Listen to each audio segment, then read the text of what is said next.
Olá, boa noite. Está no ar o Show Business, o mais tradicional talk show de negócios da TV brasileira. E no programa de hoje vamos receber Dilis Coccoli, presidente da Edenred, dona da marca de benefícios Ticket e com mais de 2.500 funcionários no Brasil. Vamos receber ainda Leonardo Linden, presidente da Ipiranga, companhia brasileira fundada há mais de 8 décadas e atualmente com mais de 6.500 postos pelo país. Eu sou Bruno Meyer e seja muito bem-vindo ao Show Business que começa em instantes.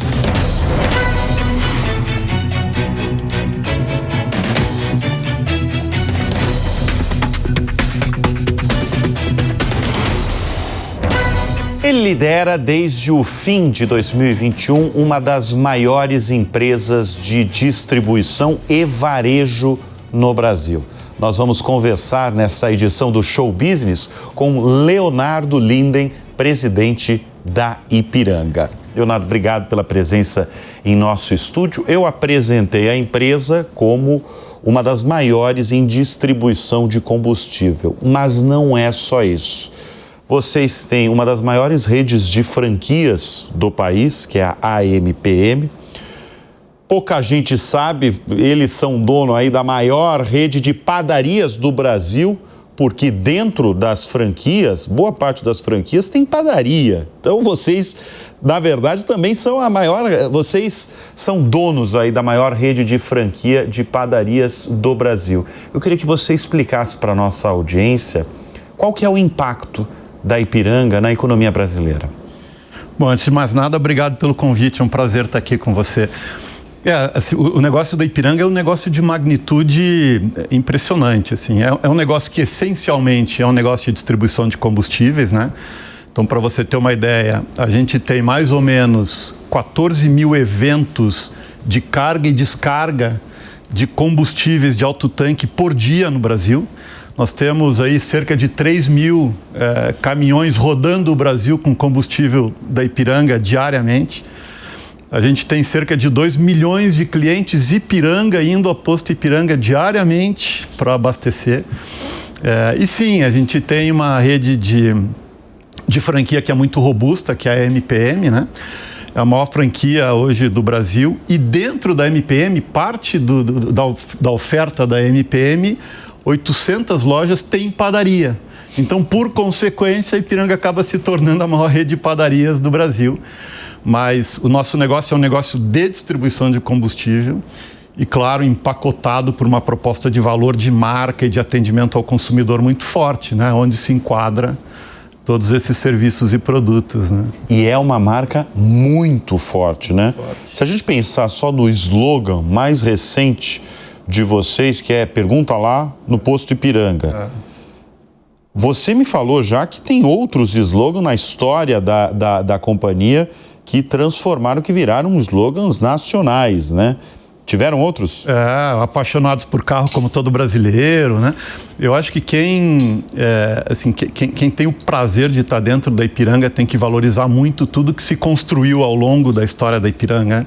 A Ipiranga é uma empresa que nasceu no interior do Rio Grande do Sul, né, na destilaria rio-grandense. Aliás, o primeiro litro de gasolina produzido no Brasil foi produzido pela destilaria rio-grandense no dia 26 de novembro de 1934 e a destilaria rio-grandense foi o que originou a Ipiranga, né? Hoje tem lá a refinaria rio-grandense em Rio Grande. Então a Ipiranga, né, a empresa antecessora da Ipiranga, do mesmo grupo, foi quem produziu o primeiro litro de combustível do Brasil. Então a Ipiranga é, na sua essência, uma empresa de combustível, mas que extrapolou, e eu acho que o que foi construído ao longo da história foi muito potente, né? Agora, como transformar grandes empresas nacionais em grandes marcas como vocês? Eu acho que, em primeiro lugar, com as pessoas certas, né? Eu acho que você ter as pessoas certas, o time certo e a cultura certa, e você ter um objetivo claro do teu negócio, valores concretos, eu acho que isso ajuda muito a você transformar o negócio num negócio absolutamente relevante. É claro que a gente está num setor né, que propicia isso, porque o setor de distribuição hoje é um setor que vive muito da eficiência, ele é um setor muito justo, né? Então a gente teve a capacidade de, ao longo do tempo, ganhar eficiência e crescer a Ipiranga. E eu acho que isso, no final das contas, é o trabalho das pessoas, é do time, né? Time de qualidade. Aliás, falando nessa imensidão que é o grupo, que é a companhia de você já declarou que você não gosta de escritório, que você gosta de ir a campo mesmo, estar próximo do parceiro, estar próximo de todo mundo. E eu conheço pessoas que conhecem você e que me confirmaram isso. Você gosta de estar nos estados brasileiros, nas ruas. Qual que é a importância disso para o seu trabalho? Primeiro, assim, eu acho que dizer que eu não gosto de escritório é muito, né? É que eu não gosto só do escritório, né? De ficar no escritório. E para mim, Bruno, assim, é muito evidente que você, na pista do posto, quando você olha a dinâmica e as coisas acontecendo na pista do posto, é ali que você tem a noção se o que você está fazendo no escritório faz sentido ou não. Então, se você não tiver essa conexão, e você não pode confiar só no sistema, que as mensagens cheguem para você da forma correta. Eu, pelo menos, funciono assim. Eu funciono indo lá e vendo. Então, eu gosto de estar na pista, eu gosto de falar com o frentista, que a gente chama de VIP. Eu gosto de conversar com o consumidor eventualmente. Eu gosto de falar com o nosso time no campo, porque aí você faz as conexões, né? É muito fácil você ficar no escritório e bolando a tua estratégia de negócio e bolando as tuas ações, mas se você não entende como elas impactam na ponta, é difícil. Você pode gastar dinheiro desnecessariamente, né? Então, a conexão para mim é fundamental. Como é que a Ipiranga, ela se posiciona no mundo em que vive uma transição energética? Da forma mais transparente e participativa possível, né? A transição energética, ela é inevitável, né? Ela vai acontecer, a gente sabe disso. O que ninguém tem certeza absoluta é qual é o produto final dessa transição energética, nem em quanto tempo isso acontece. Mas é um engajamento global, né? Da sociedade global, e a Ipiranga faz parte. A gente participa das discussões, a gente procura desenvolver as nossas próprias soluções, sempre muito conectado com a mobilidade do brasileiro, né? De uma certa forma, se você pensar que a Ipiranga tem 6 mil postos, independente de qual seja a energia no futuro, as pessoas vão continuar se locomovendo, as pessoas vão continuar se deslocando e a gente vai continuar tendo 6 mil bons pontos de varejo para atender esse deslocamento das pessoas e a mobilidade das pessoas, né? Então a gente quer ser a solução na mobilidade das pessoas. E também não acho que o combustível fóssil e etc. vai acabar. É um processo de transição e vai ter uma matriz energética diversa, né?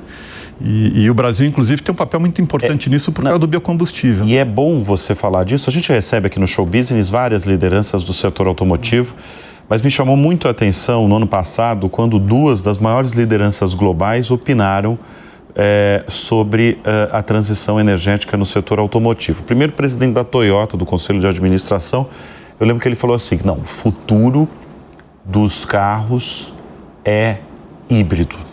E aí vem Elon Musk dizer, não, o futuro, isso ele sempre falou, né? O futuro do setor automotivo é do elétrico. É claro que cada um tem interesse comercial, a Toyota vende muito carro híbrido e Elon Musk, a gente está falando de Tesla, que é a maior, né? A maior, tá ali direto concorrendo com a BYD como a maior do setor automotivo elétrico.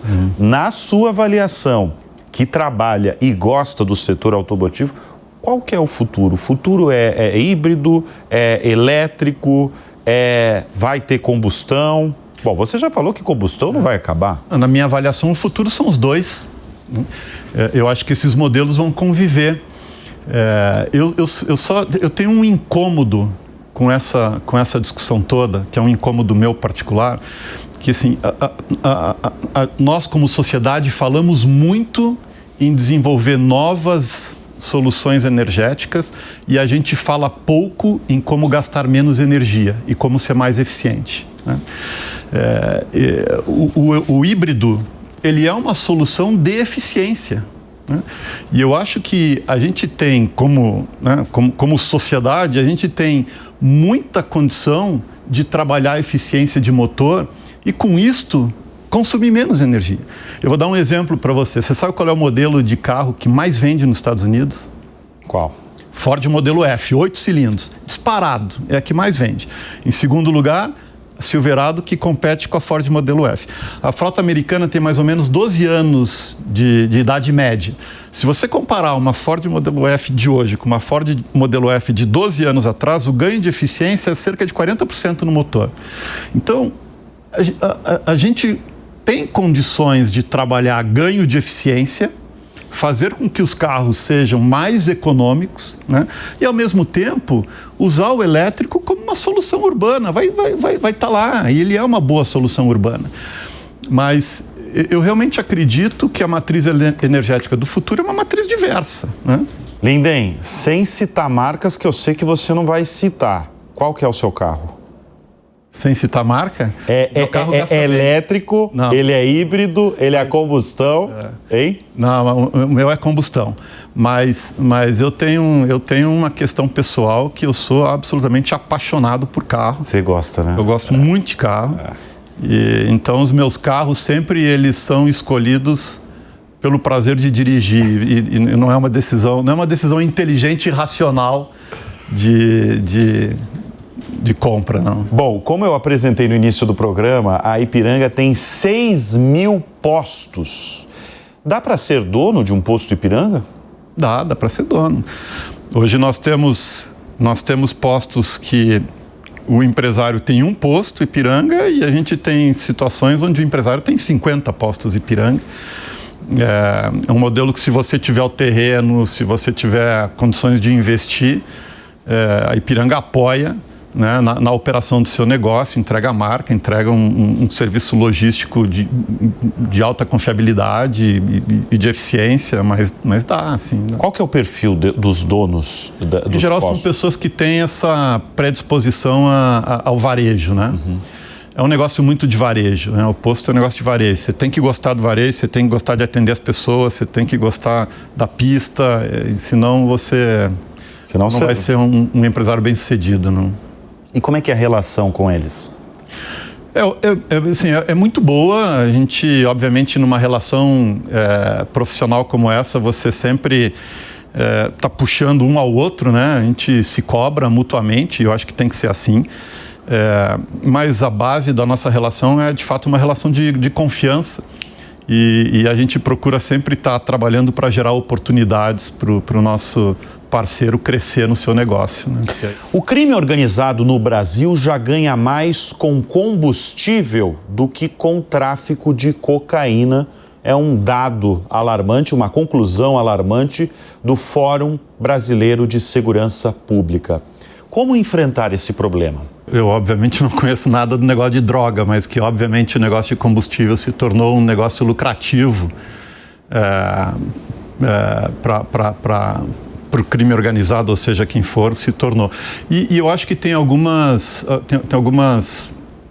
nuances aí, né? Isso não é novo, né, no Brasil. Assim, eu estou nesse setor há 35 anos e algum nível de irregularidade sempre teve, a gente sempre teve que fazer muito esforço em combater. Mas o Brasil, assim, se você pensar que 40% do preço da gasolina é imposto e que esse é um negócio de eficiência, e a gente sabendo que a nossa estrutura tributária é uma estrutura complexa, então você sonegar no comércio de combustíveis no Brasil é altamente lucrativo, né? Então você tem o problema de sonegação, e aí tem regimes especiais que são aprovados não se sabe como, e sonegação de fato, de não pagar imposto, e dívidas bilionárias de algumas empresas com a Receita, com os estados ou com a federação. A gente tem problemas de não cumprimento de regras de negócio, né? Tem gente que não mistura biodiesel quando deveria misturar no diesel, tem gente que não cumpre as suas metas de CBIOS e tem aquele problema que você encontra lá no posto que afeta mais o consumidor, que é o problema da qualidade do produto, né? Então são espectros diferentes de irregularidade e de fato a gente é um país que tem dificuldade de combater, né? Por vários motivos, leis complexas que você tem a dificuldade de punir, sistema tributário complexo, né? E uma cultura de você não estar muito preocupado com isso. Assim, se você tem um posto vendendo combustível a R$1 mais barato, você possivelmente vai lá, e às vezes por falta de informação e outras vezes porque você quer realmente fazer um ganho com aquilo. Mas por trás daquilo tem, obviamente, uma sonegação enorme e muitas vezes crime organizado envolvido. Então... Mas tem uma solução para isso, para acabar? Porque é muito forte isso, né? O crime organizado no Brasil ganha mais dinheiro com combustível do que a cocaína. Tem solução para acabar com esse problema? A gente precisa acreditar que tem, né, Bruno? Senão a gente faz o quê, né? Precisa acreditar que tem. E a gente tem demonstrações de boa vontade para fazer com que esse cenário todo de irregularidade se resolva, né? A gente teve bons avanços nos últimos 2 anos, só que você fecha algumas portas e se abrem outras, né? Então você fica mais ou menos enxugando gelo. Mas eu ainda acho que tem no Brasil organizações, pessoas e reguladores que têm essa disposição de ajudar. E eu acho que o mais importante nesse momento é a gente, de fato, ter união e trabalhar esse assunto de uma forma conjunta, sabe? Porque ele é complexo. Você falou também, você já falou nessa resposta, mas eu já ouvi em outras oportunidades, você falou que um dos grandes desafios do setor é combater a adulteração de combustível. Esse é um problema brasileiro generalizado, está em todos os estados do país? Ele é um problema generalizado, mas também tem tipos diferentes de adulteração, né? Por exemplo, se eu não misturar biodiesel no diesel, teoricamente você tem que misturar 14%, mas o biodiesel é mais caro que o diesel, então tem distribuidora que não mistura o biodiesel no diesel, isso é uma adulteração, que não necessariamente você percebe como um problema de qualidade, mas que está lesando, né, desde do consumidor até, enfim, o país como um todo. E o outro tipo de adulteração é a adulteração ali, trivial no posto, de botar mais etanol na gasolina do que deveria, botar água e etc. Esse é o mais comum. O que é mais comum na adulteração? As duas coisas. Colocar água ali no... água talvez menos, porque a qualidade fica óbvia do problema, mas uma mistura maior de etanol a gente percebe isso de uma forma recorrente, né? Agora, como é que a gente evita? Não sei os outros, mas a Ipiranga, por exemplo, testa 15 mil postos por ano. Então, a gente procura ter uma frequência de teste muito grande dos nossos postos. E aí varia, alguns você testa mais, outros menos. Teste é você ir a campo e ir ali. Eu tenho um programa, nós temos um programa de qualidade que vai lá, é um cliente oculto, vai lá, faz uma coleta, leva para um laboratório e testa o produto, para você garantir que debaixo da tua marca, né, você está vendendo um produto de qualidade, porque a gente se responsabiliza por isso. A gente faz mais ou menos 65 mil testes por ano, então constantemente a gente está verificando a qualidade do nosso produto, né? Isso que eu falo, que o mercado irregular, ele desvia, além de tudo que ele impacta negativamente, né, no país, ele desvia recurso também, porque todo esse dinheiro que eu estou botando em testes, teoricamente, num negócio que funciona normalmente, eu não deveria botar, eu deveria botar em crescimento, em expandir, em fazer infraestrutura, em coisas mais produtivas para o país, né? Mas a gente procura evitar dessa forma, então você procura ser muito diligente com o que está sendo vendido sob a tua marca, né? Nem todo mundo tem, não sei o programa dos outros, mas a gente gasta um bom dinheiro para evitar que esse tipo de fraude aconteça nos postos Ipiranga. Linden, você começou, deixa eu chamar agora a atenção para a sua carreira, sua trajetória profissional. Você começou como um vendedor no setor? No setor, O que é um bom vendedor para você? Na verdade, eu comecei a nossa posição de entrada no campo, que a gente chama de consultor de negócio, ela é muito no campo do aconselhamento do revendedor, do dono do posto, para que aquele negócio performe cada vez mais, né? E eu sempre tive... Eu entrei no mundo profissional querendo entrar exatamente pela ponta, pelo contato com o cliente, né? Assim, para sempre tentar entender a base do negócio, né? E eu acho que um bom vendedor, um bom consultor de negócio é aquele que consegue se colocar na posição do cliente, né? E entender exatamente se aquilo que está sendo oferecido ali faz sentido e tem valor para o revendedor. Então eu sempre procurei estar, quando eu comecei, sempre procurei estar muito próximo do revendedor e entender a distribuidora pela ótica do revendedor. Eu acho que isso é a base para o desenvolvimento de qualquer um numa empresa. Assim. Eu sempre falo que as posições que mais me agregaram profissionalmente foram as posições que eu estava próximo do campo. Porque eu sempre fui tendo essa noção, né, do quanto a Ipiranga poderia contribuir. E vendedor, se nasce vendedor ou ele aprende a técnica ao longo da vida? Não sei. Eu acho que você tem que sempre gostar do que você faz, né? Se você gostar daquilo, você aprende a técnica, né? Eu acho que tudo dá para aprender, mas você tem que ter a vontade, né, de fazer e gostar de fazer. Mas qual é o segredo da boa venda? Eu acho que é você criar conexão com o teu cliente. Imagino. Agora, falando do início da sua carreira, você teve uma trajetória longeva na ExxonMobil. Quantos anos? 17. 17 anos de empresa. O que despertou em você o interesse no setor de energia e combustível e motivou até a entrar na Exxon? Na verdade, eu quando era criança, eu tinha morado nos Estados Unidos e eu tinha aquele desejo de jovem de voltar para os Estados Unidos profissionalmente, né? E além disto, eu sempre fui uma pessoa muito apaixonada, eu já comentei aqui, por carro.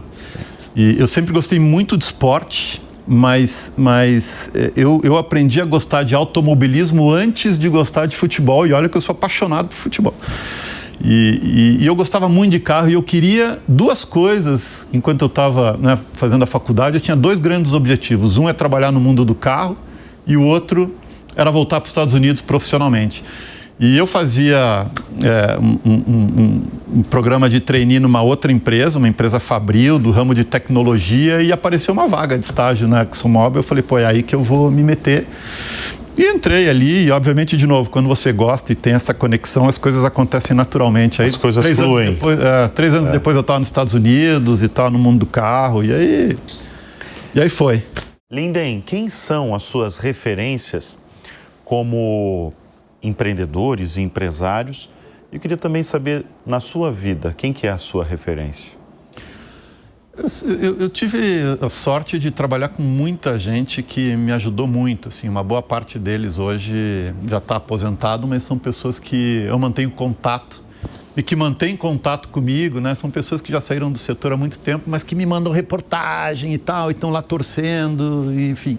E eu acho que tem muita gente que contribuiu muito com a minha carreira, que eu não vou nem citar, porque eu acho que posso fazer alguma injustiça. Eu acho que atualmente, sim, o Ultra, né, e o Ultra, o grupo Ultra é o dono da Ipiranga, né? Ele tem executivos fantásticos, assim, e aí, nominando um especificamente, ele sabe, porque é uma pessoa que eu tenho uma relação ótima há muito tempo. Hoje o Marcos Lutz, um cara absolutamente diferenciado no mercado. Hoje ele é o presidente do conselho da Ultra, né, da Ultrapar. E é um cara com uma visão fantástica, assim, um cara ótimo de trabalhar com ele. Eu acho que o Brasil tem excelentes executivos, assim, e acho que a gente, de fato, nesse aspecto, a gente... Estamos bem? Servido, é. O que é um bom líder, Linden? Você está elogiando os executivos brasileiros, e isso é ótimo. O que é o bom líder? É aquele líder capaz de se inserir no teu negócio de uma forma colaborativa, né?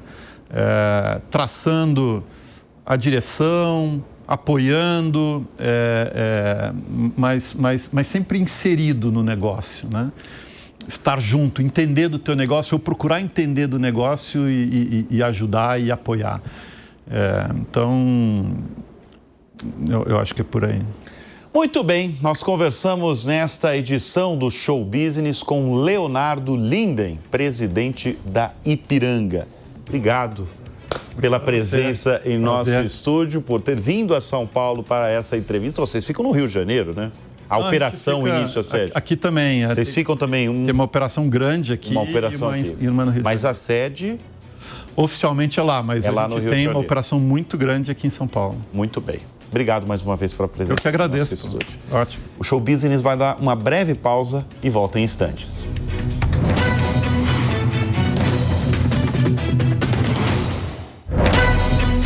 Ele comanda uma companhia que é dona da marca de benefícios Ticket e tem mais de 3.000 funcionários só no Brasil.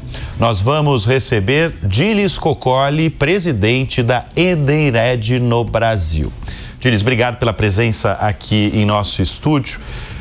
Eu sei que a companhia é uma companhia francesa, presente em vários países. Gostaria que você falasse para a nossa audiência qual que é o peso da companhia no Brasil para os negócios globais da empresa. Boa noite, Bruno. Obrigado pelo convite. Eu diria que o peso financeiro é significativo.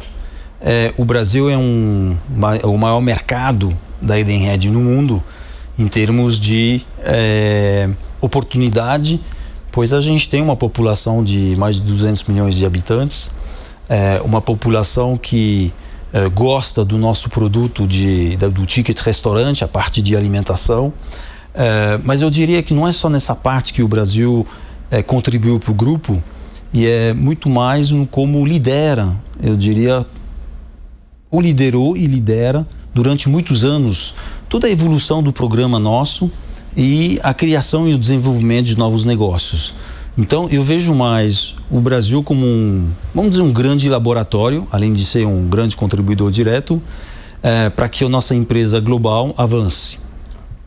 Você é francês? Sim. Está no Brasil há quanto tempo? Dessa última vez, há 1 ano e meio. Mas, total, deve ter uns 28 anos de Brasil. Nesses 28 anos, trabalhando no setor? Trabalhando na companhia? Bem, com 6 anos de idade, menos, não é? Quando em 1976 a 1980, eu estava no Brasil, mas eu era uma criança. Mas aí o resto do tempo foi para trabalhar no Brasil, estagiário. O que eu quis perguntar é, a boa parte do tempo foi trabalhando já no setor? Sim. Tá, trabalhando na companhia? Sim, tá. Essa companhia, somente essa. Me fala das transformações desse setor, que é um setor que costuma estar em ebulição, principalmente no ano passado, foi um ano agitado para todo o setor. Me fala das transformações desse mercado nos últimos tempos. Então, primeiro eu queria dizer que a Edenred são vários mercados, a gente tem vários negócios no Brasil, não é? Quando a gente fala da Ticket, que é conhecida como Ticket Restaurante, Alimentação, Cultura... Que é o mais conhecido pelos brasileiros, é o mais conhecido, né? Mas nós temos todo um negócio de mobilidade que também é muito grande, fez parte das transformações que nós fizemos para o grupo aqui no Brasil, não é? E nós temos 2 outras unidades também que são menores, mas relevantes para o nosso negócio. Mas se a gente falar do mundo de benefits, não é? Do benefício ao trabalhador... Que é o maior negócio aqui no Brasil. Sim, ainda, mas tem coisa próxima. Tá. Ou seja, um grupo que se diversificou muito, não é? Nos últimos anos. A transformação, eu não sei se todo mundo sabe, a Ticket foi o pioneiro, não é? Nesse sistema, lá em 1976, no Programa de Alimentação do Trabalhador. Então, estamos há quase 50 anos, não é? O ano que vem é o aniversário da companhia, aniversário do Programa de Alimentação do Trabalhador. E nesses anos todos, como eu estava falando, a gente liderou, eu diria, a transformação do setor. E as últimas grandes transformações, só para relembrar, foram a passagem do papel para o cartão. A gente esquece, mas durante muito tempo, para quem tem mais de 35 anos, a gente tinha um talão de tickets, não é? No bolso, e a gente ia fazer esse almoço com um talãozinho de ticket. E nós fizemos e lideramos a transformação para cartão. E essa transformação nos levou num outro mundo. A gente era impressor, não é, de ticket, nós viramos processador de cartão. Isso sendo um meio, não é? Porque o objetivo do programa é trazer uma alimentação saudável para o trabalhador. Cartão, ticket é um meio. E esse cartão, então, nos levou para um outro mundo, que é o mundo dos cartões, o mundo das processadoras, o mundo das redes, não é? De maquininhas. E isso levou até algumas transformações até do quadro legal, por exemplo, de definir que os cartões Open Loop poderiam também participar do programa, não é? Que são cartões que utilizam as trilhas, não é, existentes do débito, por exemplo. Enquanto nós temos uma organização onde a gente monta o ecossistema para a gente estar mais próximo dos estabelecimentos e controlar a questão da onde os tickets estão utilizados. Você citou o Programa de Alimentação do Trabalhador, o PAT, né, que vocês praticamente foram ali os pioneiros, né, as primeiras. Sim. Para vocês é muito relevante ali esse programa, né? E quando eu falei há pouco que o setor viveu um período agitado no último ano, em 2025, foi porque aconteceu um decreto que prevê novas regras para esse programa. Você, como líder que comanda aí uma das 3 maiores empresas do setor aqui no Brasil, como é que você vê as consequências dessa mudança, que é uma mudança recente? Então, é uma mudança que foi promovida pelo Ministério do Trabalho. Nós tivemos participação, não é, nas discussões em relação a essas mudanças. São mudanças fortes para o setor. São mudanças de impacto e o objetivo anunciado foi um objetivo de trazer mais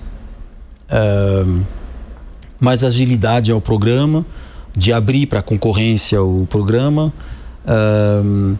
e a gente entende que parte dos objetivos que a gente tinha trabalhado junto ao Ministério do Trabalho foram atingidos, que era o rebalanceamento das taxas, não é, entre o lado estabelecimento, onde se usa o benefício, e os clientes, não é, que compram o benefício para os seus colaboradores, e outras partes do decreto tem impacto que para nós no médio e longo prazo não necessariamente são positivos para o programa. E a gente tem alertado, não é, o Ministério do Trabalho para que a gente possa achar os meios de corrigir isso daí, de ter um programa que consiga mais incluir os 20 milhões de trabalhadores que não estão no programa hoje, cuidar, por exemplo, do valor facial do ticket. A gente não fala muito sobre isso, não é? Mas o quanto eu consigo comer ou comprar, não é, da minha refeição com esse ticket. Essa cobertura do custo de uma refeição já foi maior no passado e está diminuindo. E a gente acha que o trabalhador brasileiro tem direito a ter um valor que permita comer adequadamente. Mas essa diminuição, qual que é o motivo? É que a alimentação, a inflação de alguns alimentos cresceu mais do que as empresas, porque são as empresas que dão, não tem referência, ou seja, as empresas vão e decidem do valor que eles querem dar para os seus colaboradores. E essa evolução não se acompanhou, não se adequou. Mas isso todas as empresas do setor estão vivendo isso. Sim. Não é uma coisa evidentemente específica com você. Não, mas o decreto ele toca a todos. Ele toca a todos, né? Bom, deixa eu chamar a atenção agora para a carreira do Gilles, né? Volto a repetir, um francês, já 28 anos entre idas e vindas aqui no Brasil. O Gilles, ele estudou nos Estados Unidos, começou a carreira como auditor em 1994 na Arthur Andersen, né? Quem é auditor sabe a representatividade da companhia. E você ingressou na sua atual companhia em 1997. Gilles, olhando hoje para toda a sua trajetória, que evidentemente é uma trajetória extremamente bem-sucedida, o que foi determinante para essa ascensão na sua avaliação até chegar a esse cargo de CEO que você ocupa hoje? Obviamente, quando a gente começa a carreira, não é, na vida profissional, a gente tem muitas dúvidas, não é, em relação aonde nós vamos chegar, como nós vamos chegar. Tudo parece longe, não é? O chefe é o chefe, ele está lá. E eu sou muito curioso, eu gosto de aprender. Então, eu fui de várias posições para várias posições. Eu sempre me animei em poder fazer duas coisas. Aprender. Então, eu até falo para os jovens dentro da organização Edenred que se você estiver numa zona de conforto, você já não está aprendendo mais nada. Se muda. Porque é no desafio da coisa nova que a gente vai se desenvolvendo. Então, eu sempre gostava de ir para uma área, para uma outra e aprendendo. E isso foi realmente fundamental para eu fazer esse movimento da minha carreira. A segunda coisa que eu acho super importante, e isso tem a ver com a Edenred, que nós somos uma empresa de empreendedor, uma empresa de gente, mais do que processo. Eu sempre tive a liberdade de fazer muita coisa nos meus empregos, não é? E as suas posições todas. Nas minhas posições. Passou, tá. A empresa ela é muito descentralizada e dá uma força para quem está no campo. E eu, com minha vontade de fazer, eu sempre tive fronteiras, não é, profissionais que se alongavam, não é? E ocupar esse espaço sempre foi alguma coisa gostosa. Eu nunca olhei, e eu falo isso muito, eu até dou exemplo. Quando eu saí do Brasil em 2007, eu comandava 400 pessoas. Eu era o diretor financeiro, tecnologia e operações da Ticket, Edenred, naquela época, chamava Ticket. Eu fui para a Turquia. Eu cheguei lá, tinha 100 empregados. Depois de 2 anos, eu fui para a Inglaterra, eu tinha 30 empregados. E eu falo isso para os jovens, falo, nossa, eu não sou promovido com mais gente, eu sou João Ninguém. Eu falo, não, eu aprendi uma cultura sensacional na Turquia. Fui para a Inglaterra, aprendi outra coisa. Eu tive que fazer os procedimentos de RH na Inglaterra, enquanto aqui tinha gente para fazer. Mas cada momento foi muito importante. Eu falo para eles, eu fui diretamente dessa empresa de 30 funcionários, que cresceu para 80 enquanto eu estava lá, para vice-presidente de estratégia do grupo mundialmente. Então não tem relação nessas coisas. E quem olha para os seus colaboradores ou no momento de decidir quem vai ocupar que espaço, eu acho que a pluralidade das experiências vale muito mais do que quantos funcionários, como numa empresa. Você se adiantou porque é justamente que eu gostaria de questioná-lo em relação a essa sua passagem, porque o Dilis passou por cargos de liderança em diferentes países. França, Turquia. Quais as diferenças na hora de se fazer negócios entre todos esses países? Tem muita diferença, né? Tem. Mas tem alguma coisa que me marca muito no Brasil. Eu acho, por exemplo, talvez seja minha visão, mas você vê que Turquia e Brasil têm coisas em comum. Tem? O que é? Empreendedores. País de empreendedores, tá. Capital, Brasília no meio do país, do deserto. Ankara no meio. Tá ali no meio, no né? meio. São países grandes, 70 milhões na Turquia, 200 milhões aqui. Então tem coisas parecidas dessa forma. Há muitas famílias fazendo negócio, não é? Nos dois países. Empresas familiares, né? Aqui Empresas familiares. Mas uma coisa que eu gosto, que eu vejo no Brasil é que, por exemplo, vejo menos e vi menos na Turquia e na França, por exemplo. Eu vou falar dessa forma, não sei se cabe, mas o Brasil é um país que olha para frente. O Brasil ainda nunca foi uma potência global de liderança. Então, tá para construir isso. Então, tá sempre olhando para frente. Você pega a Turquia, já foi o Império Otomano. E lá é um pouco mais de mas olha o que eu já fiz assim, já fui isso, e deixa menos energia para construir o futuro. Vive muito do passado. A França tem muito disso também. Já fomos, já tá bom. Mas daqui para frente. Mas com toda essa experiência que você tem, com toda essa cultura de fato que você tem, passando por tantos países, sempre em cargos de liderança, quando você chega no Brasil, você comanda essa operação no país, tem uma marca do consumo no Brasil? O que marca o consumo no Brasil? Não sei se é do consumo, mas o que eu falo muito, eu sou um desenvolvedor, eu gosto de criar coisas novas, não é?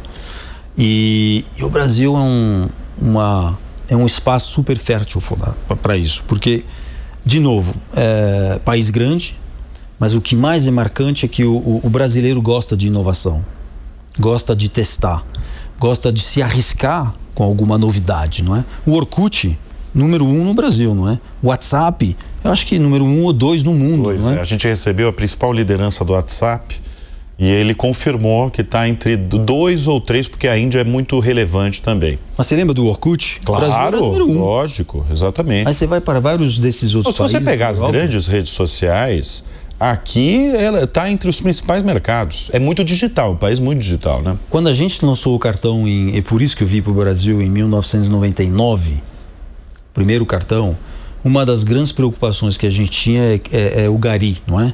Ele não tem cartão de crédito, não tem cartão de débito, como que ele vai... Mas deu zero problema. Ao contrário, não é? O cartão era um status social, eu tinha o meu cartão.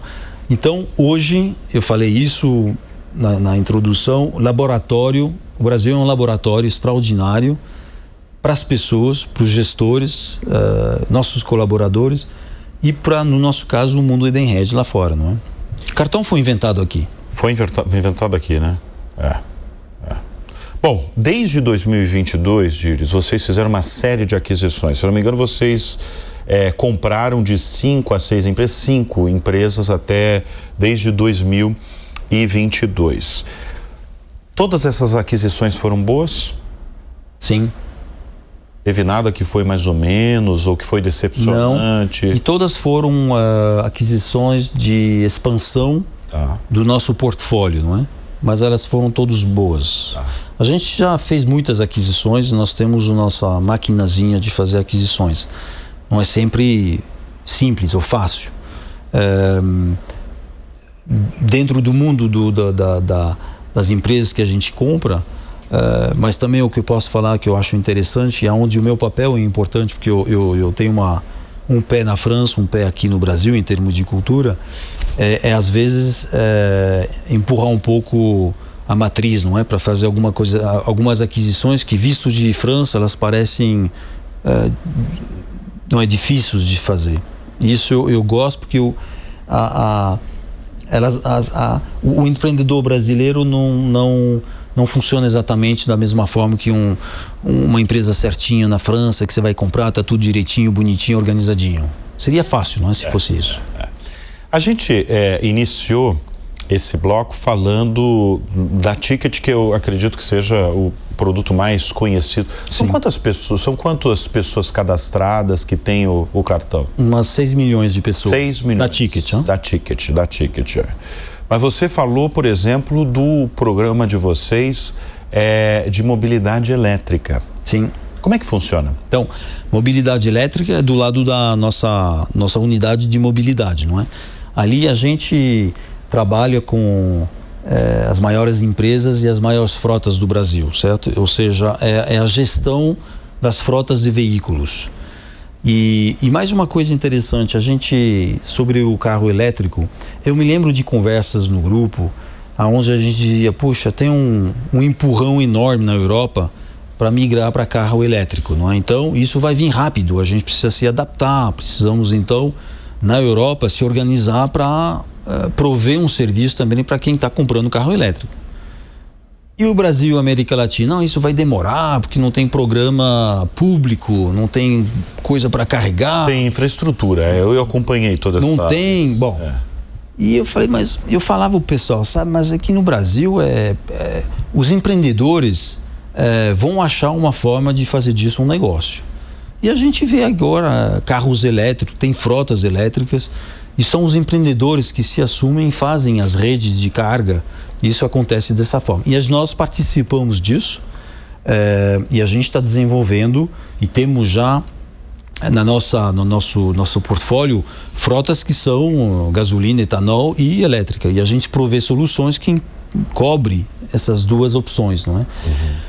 A questão do carro elétrico é a carga que se dá de maneira muito distinta do que se faz com gasolina. Por exemplo, você vai carregar em casa. Como que resolve essa questão? Porque a energia que você vai usar é a energia da tua conta de luz. Então você tem que pensar em como que eu vou devolver, não é? Porque é uma coisa nova para quem usou a energia de casa para carregar o carro da empresa. A gente, eu já citei aqui nesse bloco, são mais de 3 mil profissionais no Brasil. Sim. A maior parte das funções dessa massa aí de 3 mil são profissionais de qual área? Vendedores, vendas, tá, e tecnologia.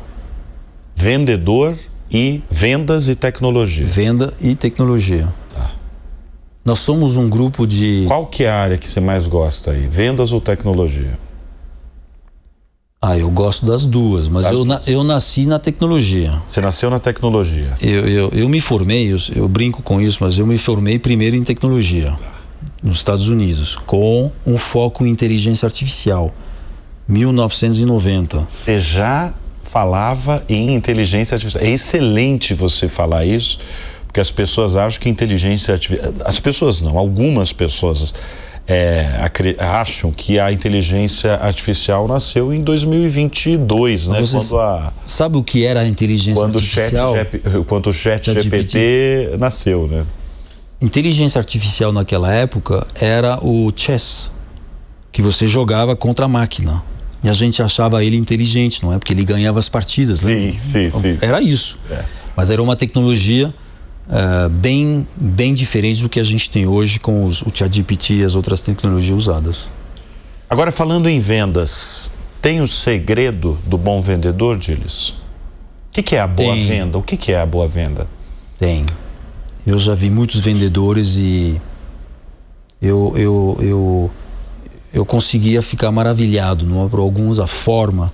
O que é uma técnica para vender bem ou é natural? Não, eu acho que tem que ter naturalidade, tem que ter empatia com quem você está conversando, tem que ter produto. Mas é muito mais de entender as dores e fazer isso com paixão, eu diria, para você poder você poder vender, entender bem e conseguir vender o que o cliente precisa também. Que pode ser variações do que você tem na sacolinha, não é? Mas é uma arte. É uma arte, uma boa definição. Eu falei do quão agitado foi o ano de 2025 para todo o setor em que você está inserido. Agora, esse ano, na sua avaliação, qual que vai ser o maior desafio do setor?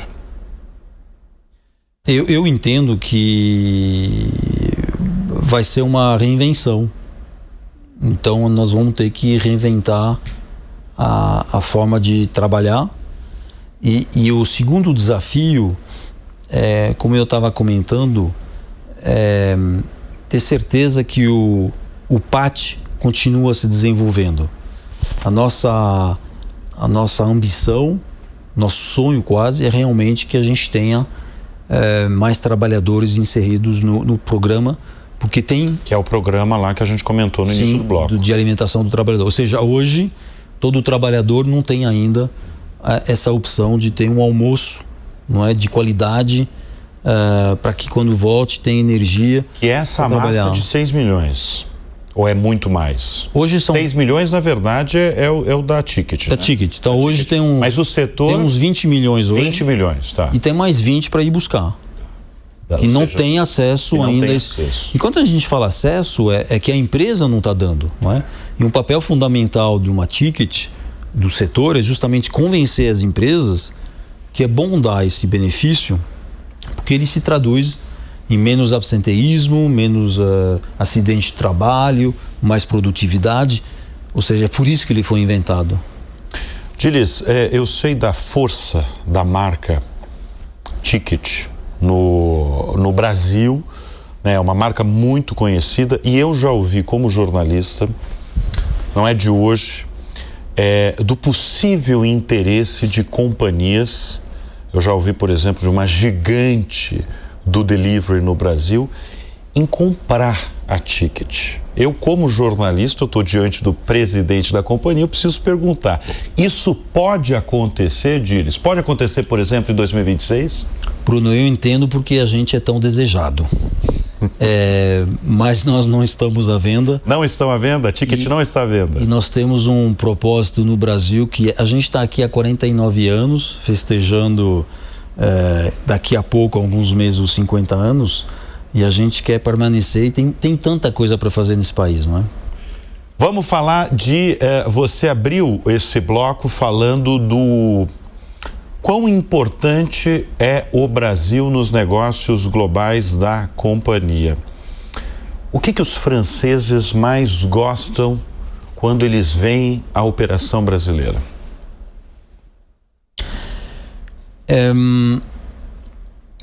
Hoje nós somos... Por que o Brasil é tão estratégico para a companhia? O tamanho do mercado, eu diria duas coisas. O tamanho do mercado, se a gente olhar para os números, tamanho do mercado e tamanho das oportunidades. Nós somos gigantes aqui, mas eu acho que tem ainda mais oportunidade do que nós somos. Então, é um mercado aberto e é bom fazer negócio porque é fácil ter uma resposta rápida do mercado, sem falar da capacidade também que o Brasil dá para introduzir coisas novas, não é? A base de tecnologia no Brasil é muito boa. Então nós precisamos de desenvolvedores, de tecnologia. Todo mundo usa as melhores tecnologias aqui no Brasil, não é? Não é a mesma coisa em todo lugar. A gente empurra de novo em AI o projeto piloto, o maior projeto piloto do grupo Edenred no mundo está no Brasil. Está no Brasil? Em inteligência artificial. É mesmo? E muitos dos nossos times estão nos grupos de trabalho mundiais. Mas é um projeto piloto de inteligência artificial? É o primeiro projeto piloto mundial, ou seja, aquele que vai servir para todas as unidades. Todos os países estão testando. A gente abriu, não é, no início, para que todo mundo possa fazer seus testes. Muito bem, que bom saber que está no Brasil isso, né? Tem uma característica na mão de obra brasileira mesmo que se diferencia em relação aos outros países? Você que teve passagem por tantos países? Eu acho que sim, o engajamento. Engajamento, tá. A relação com a empresa é bem diferente do que eu posso ter visto em outros países. Ou seja, realmente tem uma relação de proximidade, não é? De respeito, eu diria. Obviamente isso tem que ter a contrapartida do outro lado, mas se traduz por engajamento e as pessoas têm uma grande felicidade, não é, de estar onde está trabalhando, inovando, trazendo suas contribuições para a organização. Você fala muito em inovação, né? Sim. É difícil inovar no setor. Aliás, o que para você é inovar? O que é inovação?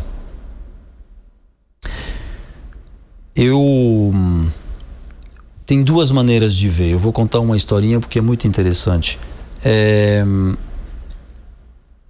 Inovar é resolver os pontos de dor, não é? Então, alguma coisa Então, eu vou inovar para resolver esse ponto de dor. Mas a coisa interessante é que, se você olhar uns 15 anos atrás, a gente falava assim, não, é que a área de produto, não é? É quem vai inovar, vai desenvolver as coisas novas. Tecnologia segue, por exemplo, certo? Tivemos 15 anos atrás, 10, tinha muita batalha em tecnologia tentando fazer coisas, o produto falava, calma aí, me segue, não é? Eu vou definir o que é e vem. Mudou isso. E eu gosto da ideia de dizer, e acontece, isso é inovar também, mas é do outro lado, não é uma dor. Mas é você olhar uma tecnologia e falar assim, o que eu posso fazer com isso? Em vez de falar com o cliente, é ver o que a tecnologia permite fazer. Por quê? Porque hoje o cliente nem sabe como definir o problema dele, como que poderia ser resolvido com a tecnologia que ele não entende mais, porque virou um negócio que vai de uma velocidade tal, uma intensidade. Então alguém tem que fazer essa ponte, que é dizer, doutor cliente, você não sabe ainda, mas eu vou resolver alguma coisa que você não sabia que era um problema. Porque você nem imaginou que era possível. Quem podia ter imaginado o impacto do ChatGPT? Não dava para falar, minha dor é isso. Não, eu tenho que fazer meus e-mails, eu tenho que fazer... Não, você não precisa mais. Vou fazer uma pergunta clássica que eu faço para todos os nossos convidados. Quem são as suas referências? Vamos falar no mundo dos negócios mesmo. Eu tenho duas. Uma que me marcou, que é o Lee Iacocca. Conhece? Ele foi presidente da Ford e presidente da Chrysler. E ele escreveu uns livros, e um desses livros ele falava assim, uma empresa de sucesso é a qualidade dos times. E a qualidade dos times se dá pela a capacidade do time em trabalhar junto. Mas é também a capacidade do time em ser diverso. Então, eu aprendi duas coisas com isso. É que o time é muito importante. A confiança que o time tem é uma forma de você acelerar todas as decisões. Não precisa mais ter 3 pessoas numa sala, uma só porque ela tem a confiança dos outros. A gente consegue se entender sem se falar, não precisa mais ter documentação. Estou falando isso de maneira macro, mas funciona. E a outra parte é a diversidade dentro dessa organização. Então, ou dentro desse time. Ou seja, que nem todo mundo seja igual. E um chefe, ele precisa trazer essa diversidade para o time. Não é o mais fácil, mas é o mais rico. Muito bem. Então, isso é o Lee Iacocca. Tá. Tem uma outra personagem que eu gosto, que é o Xavier Niel. É um francês. Ele foi um dos primeiros a prover acesso à internet na França.